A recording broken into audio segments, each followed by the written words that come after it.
السلام علیکم۔ آج میں آپ کو سی لینگویج کے اوپر لیکچر دوں گا، جس میں زیادہ ڈیٹیل نہیں بیان کروں گا۔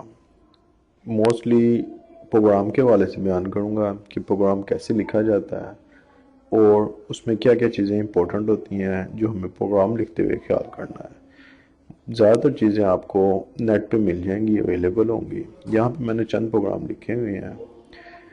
یہاں پہ جو یہ سٹارٹنگ کی لائن ہے، یہ بیسیکلی ہیڈر فائلیں ہیں، دو میں نے لکھی تھی۔ یہ ضرورت کے مطابق جتنی آپ کو پروگرام میں ضرورت ہو وہ آپ استعمال کر سکتے ہیں۔ یہ مین فنکشن ہے۔ کمپیوٹر ہیڈر فائلوں کے بعد ہمیشہ مین فنکشن کی طرف بڑھتا ہے، اور مین فنکشن کے اندر جو کوڈ لکھا ہوتا ہے اسی کو اس نے ریڈ کرنا ہے۔ اس سے باہر اگر کوئی کوڈ لکھا ہوگا، یا تو وہ ایڈ دے گا یا پھر وہ سکپ کر دے گا اسے۔ یہاں پہ میں نے صرف ایک پرنٹ ایف کی کمانڈ لگائی ہے جو آؤٹ پٹ کے لیے یوز ہوتی ہے۔ سی لینگویج میں یہ اگر پروگرام سیو کیا جائے تو یہ کمپائل بڑے آرام سے کرے گا۔ موسٹلی پروگرام جو ان سے سی اور سی پلس پلس کے ہیں وہ عام طور پہ سی پلس پلس میں ہی اوپن ہوتے ہیں، جب تک ان کو سی ڈاٹ کی ایکسٹینشن نہ دی جائے۔ یعنی سیو کرتے ہوئے اس میں خالی میں آپشن دے دوں اس چیز کا، جیسے یہاں پہ میں آپشن دیتا ہوں اس کو، یہاں پہ میں نے آپشن دیا ہوا ہے انٹائٹلڈ سی کا۔ اگر میں یہاں پہ آپشن دے دوں سی پلس پلس کا تو یہ سی پلس پلس میں فائل سیو ہونا شروع ہو گئی۔ اگر سی میں سیو کرنا چاہوں گا تو خالی سی کے لیے ہی یوز کرے گا۔ میں نے یہ سی میں ہی سیو کیا ہوا ہے کیونکہ پرنٹ ایف کی کمانڈ سی میں استعمال کی جاتی ہے، اور کاؤنٹ کی کمانڈ جو ان سی ہے، سی آؤٹ اور سی ان کی کمانڈ جو ان سی ہے وہ سی پلس پلس میں یوز ہوتی ہے۔ اب یہ یہاں پہ یہ مین جو سٹارٹنگ میں ہمیں یہ لکھا ہوا کوڈ، یہ بیسیکلی بتاتا ہے ہمیں کہ پہلی کمانڈ یہ کلیئر سکرین کی ہے، دوسری کمانڈ اگر کوئی سکرین پہلے آلریڈی چیز لکھی ہو تو اس کو کلیئر کرنے کے لیے یہ کمانڈ یوز کی جاتی ہے۔ دوسری کمانڈ میں نے پرنٹ ایف کی دی ہے، جس میں اس طرح ہی مینشن کرنا پڑتا ہے۔ یہ پرنٹ ایف کی کمانڈ ہے، اس کی پیرنتھیسز کے اندر جو چیز لکھی جاتی ہے ڈبل کوماز کے اندر وہ ہی پرنٹ کرے گا، اور آخر میں یہ آپ نے ضرور اسٹیٹمنٹ ٹرمینیٹر لگانا ہے۔ اگر یہ نہیں لگائیں گے تو ایرر آئے گا۔ گیٹ سی ایچ کی کمانڈ مختلف چیزوں کے لیے استعمال کی جاتی ہے۔ یہاں پہ میں نے اس لیے لکھا ہے کئی دفعہ پروگرام ایک لمحے کے لیے نظر آئے گا، آپ کو آؤٹ پٹ نظر آئے گا ایک لمحے کے لیے، اور اس کے بعد غائب ہو جائے گی چیز۔ یہ نہیں ہوگا کہ آپ کو لکھا ہوا نظر ہے اور آپ کہتے ہیں پروگرام میں شاید کمپائل نہیں ہوا صحیح یا کوئی ایرر آ گیا۔ یہاں بہرحال یہ اس وجہ سے یوز کی جاتی ہے۔ میں اس کو کمپائل کرتا ہوں، رن کرتا ہوں، دیکھتا ہوں کیا آنسر آتا ہے ہمارے پاس، اور میرے پاس یہ آؤٹ پٹ کی کمانڈ آ گئی ہے جس میں نے خالد لکھا تھا اور خالد ہی لکھا ہوا آ گیا۔ انٹر دباؤں گا تو کہتا ہے پریس اینی بٹن، اور ساتھ اس نے مجھے بتایا جی یہ جو ہے نا اتنی ویلیوز دے رہا ہے اور یہ ساری ڈیٹیل دے رہا ہے۔ اتنے سیکنڈ میں نے اس کو کمپائل کر لیا ہے، ٹھیک ہے، کنٹینیو کیا، واپس ریٹرن ہو گیا۔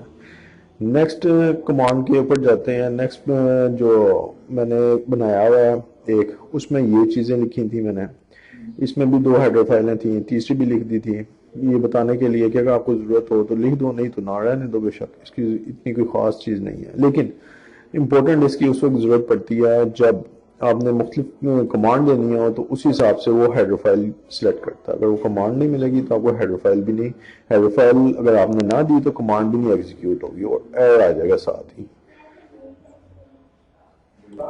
یہاں پہ میں نے پرنٹ ایف کی کمانڈ دی ہے، اس کے اندر سر لکھا ہے، ڈاٹ ڈالا، اور یہ جو میں نے فنکشن لکھا ہے یہ بیسیکلی نیکسٹ لائن کے لیے اگر اگلی لائن شروع کرنی ہو، اس کے بعد نیکسٹ خالد لکھا اور پھر آگے نیکسٹ لائن کے آپشن دے دی۔ یہاں پہ میں نے انٹیجر ڈکلیئر کیا ہے اے بی سی، اور پھر اس کے بعد یہ اسٹیٹمنٹ ٹرمینیٹر ضرور لگانا ہے، اگر یہ نہ لگایا سیمی کولن کا سائن تو یہ ڈیفینیٹلی آیا جائے گا اور کمپائل نہیں ہوگا۔ اس کے بعد بی کو میں نے خود ویلیو سائن کر دی، سی کو بھی سائن کر دی، اور کہہ دیا یہ ایک اسٹیٹمنٹ دے دی کہ جی یہ چیزیں ایڈ کر دو اور آنسر نکال کے اس کو جو اے میں سیو کر دو، اے اور بی کو پلس کرو اور اے میں سیو کر دو، اور اس کے بعد ہم نے خالی اے کو ہی پرنٹ کر دینا ہے۔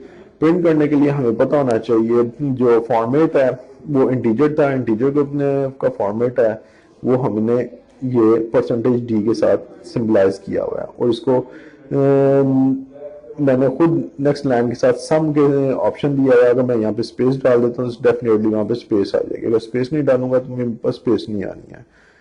इसके बाद ये गेट सी एच की कमांड है जो प्रिंट हेड में, इसको कंपाइल करता हूँ और देखता हूँ क्या आंसर आया, मेरे पास ये आ गया उसका, क्योंकि मैंने यहाँ पे क्या दिया था 2 दिया, 2 44 46 होता है, इस वजह से सर के बाद नेक्स्ट लाइन की कमांड थी वो आ गई है, बाकी सारी चीज़ें भी आ गई हैं, एंटर करूँगा और फिर नेक्स्ट वैसे ही आ जाएगा। अगली वैल्यूज़ के लिए मैं कहता हूँ स्कैन एफ कमांड है जी, वो इस तरह यूज़ की जाती है। इसमें मैंने एक इंटीजर ले लिया ए, उसमें कह दिया जी इंटीजर को ऐड कर, यहाँ पे प्रिंट अप किया और कहा कि कोई भी एंटर करो कोई भी नंबर या इंटीजर एंटर कर दो, उसने इंटीजर एंटर कर दिया 1 2 3 कुछ भी एंटर कर दो।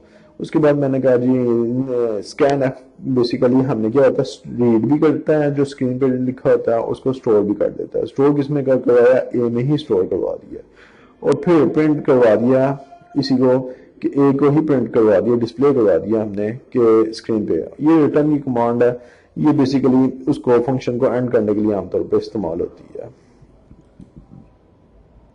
यहाँ पे वो फिर वही चीज पूछ रहा है मुझसे कि एंटर एन इंटीजर, कहते हैं एक इंटीजर एंटर करें, इंटीजर के लिए मैं यहाँ पे 1 2 लिख देता हूँ और फिर मैं एंटर दोबारा तो कहता है जी आपने ये एंटर किया 12 नंबर, और इस तरह प्रोग्राम एंड हो गया। इसके बाद नेक्स्ट प्रोग्राम को देखता हूँ मैं, वो है वेरिएबल का। वेरिएबल क्या है, यहाँ पे मैंने 2 फिट दिए हुए हैं और हेडर फाइलें लिखी हुई हैं। इसके अलावा जो मेन फंक्शन में है मैंने कहा एक इंटीजर डिक्लेयर किया 10, फिर फ्लोट डिक्लेयर किया 10.8 और एक वेक्टर डिक्लेयर किया a। अब मैंने सबको ही प्रिंट करना है। इंटीजर के लिए मुझे %d की कमांड यूज करनी पड़ेगी और फिर नेक्स्ट लाइन पे फ्लोट के लिए मुझे %f की कमांड और कैरेक्टर के लिए %c की कमांड। ये कैरेक्टर में और इन सबको फॉर्मेट स्पेसिफायर होते हैं जो आपको अंडरस्टूड हो, आपको याद हो, तो ये टेबल पूरा तैयार हो तो उसमें ये सारी चीजें आती हैं। इंटीजर के लिए हम int यूज करेंगे कमांड और फ्लोट के लिए ये वाली चीज ये वर्डिंग यूज करेंगे और कैरेक्टर के लिए पूरा वर्ड नहीं यूज कर सकते हैं। अब इसको मैं कंपाइल करता हूँ तो मुझे डेफिनेटली वही चीजें मिली हैं क्या कि जो x वो 10 भी था हमारा वो 10 प्रिंट हो गया, f 10.888 क्योंकि फ्लोट है, फ्लोट के नंबर मखसूस पॉइंट के बाद वेरिएबल्स जीरोज लगाएगा वो, और सी जो उनसे कैरेक्टर कैपिटल ए ही दिया था और इसको लिखने का तरीका भी यही है। इसके बाद ये है परसेंटेज, कैरेक्टर के बाद आगे मैंने उसको प्रिंट कर दिया नेक्स्ट लाइन के साथ साथ ये सारी चीज। अब यहाँ पे मैं एंटर दबाऊंगा और ये खत्म हो जाएगा। नेक्स्ट में आस्की कोड की कमांड है, उसमें कहता है जी अगर आप आस्की कोड लिखना चाहते हैं तो उसको इस तरह लिख सकते हैं, कहता है इंक्लूड studio.h के आपने एक हेडर फाइल दी है, इंटीजर मेन ले लिया, हमने पहले वाइड मेन लेते थे अब इंटीजर मेन ले लिया, यानी मेन कमांड जो सी है उसने वही रीड करनी है। यहाँ पे आप इंटीजर भी ले सकते हो, वाइड भी ले सकते हो, वाइड किसी भी कॉमन चीज के लिए यूज हो सकता है, कोई भी चीज इस्तेमाल हो सकती है वाइड के अंदर, चाहे वो कैरेक्टर हो चाहे वो कुछ भी हो इस्तेमाल कर सकते हो, उसको आगे स्पेसिफाई करना पड़ेगा। यहाँ पे उसने कहा जी कैरेक्टर हमने सी एक लिया है और फिर हमने एक क्या लिया है, हमने कहा जी कैरेक्टर एंटर करो और उसको फिर स्कैन करके सी में ही सेव कर दिया। अब यहाँ पे आस्की कोड अप्लाई करने के लिए मैंने इंटीजर में उसे कन्वर्ट किया है, सी की वैल्यू को इंटीजर में अगर निकालने की कोशिश करूंगा होगा तो वो कैरेक्टर में सेव ही, लेकिन अगर उसकी वैल्यू में इंटीजर की सूरत में कहूंगा दो तो वो वाला। और आखिर में ये जो मैंने डबल स्लैश लगाए हैं ये कमेंट्स के लिए होते हैं, आमतौर पे ये इस वजह से लिखे जाते हैं ताकि पता लगे आपने प्रोग्राम किस लिए बनाया है। यहाँ पे वो बताया कहता है सी कमांड कौन सी है वो डिस्प्ले करने के लिए एक्चुअल कैरेक्टर कौन सा है, और यहाँ पे ये बता रहा है कि %d कमांड किस लिए डिस्प्ले करने के लिए इंटीजर वैल्यूज की ऑफ द कैरेक्टर की, ये सारी चीजें। अब इसको मैं कंपाइल करता हूँ देखता हूँ क्या आंसर आता है। कंपाइल करने में वो मुझसे पूछा कैरेक्टर, मैं इसमें सिंपल एक बार बता रहा हूँ ए और एंटर दबा देता हूँ। वो कहता है ए जो सा आपने आस्की कोड ए का जो किसके इक्वल है 97 के इक्वल है, ये स्मॉल है उसकी वैल्यू ये है, अगर कैपिटल ए होता है उसकी वैल्यू दूसरी होनी थी, और मैं एंटर दबाऊंगा खत्म कहा। ये आज का प्रोग्राम था, शुक्रिया। इंशाल्लाह कल के लिए नेक्स्ट आगे मैं फर्दर इसके कुछ करूँगा लेक्चर ऐड करता जाऊँ। अस्सलाम वालेकुम।